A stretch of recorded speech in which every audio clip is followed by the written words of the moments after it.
শাক খেতে আমরা অনেকে ভালোবাসি, কিন্তু প্রেগনেন্সিতে সেটা কি বিশেষ উপকারিতা, কি তার প্রয়োজনীয়তা? অনেকে নাম শুনে থাকবেন কুলেখাড়া শাক। যখন অ্যানিমিয়া, রক্তাল্পতা, তখন কুলেখাড়া শাক অনেকে খান, যথেষ্ট উপকারী। কিন্তু এটা মাথায় রাখতে হবে, শুধু কুলেখাড়া না, প্রায় সব শাকেই আয়রন কন্টেন্ট খুব হাই, সেটা আপনি পালং শাক খেলেও।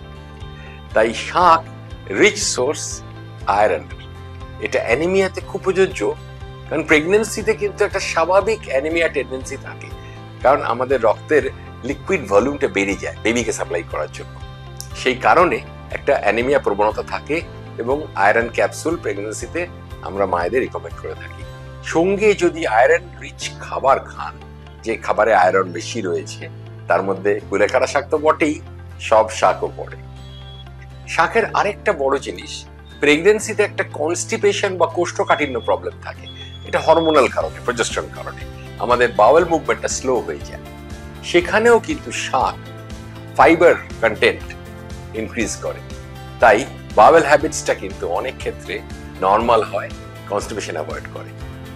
শাকে কিন্তু আয়রন ছাড়াও আরো নানান ভিটামিন মিনারেলস আছে, তাই শাক একটা ভিটামিন মিনারেলের রিচ সোর্স। সেই জন্য প্রেগনেন্সিতে তো বটেই, সব সময় রোজ কোনো না কোনো শাক আমাদের ডায়েটে অন্তর্ভুক্ত করা ভীষণই প্রয়োজন।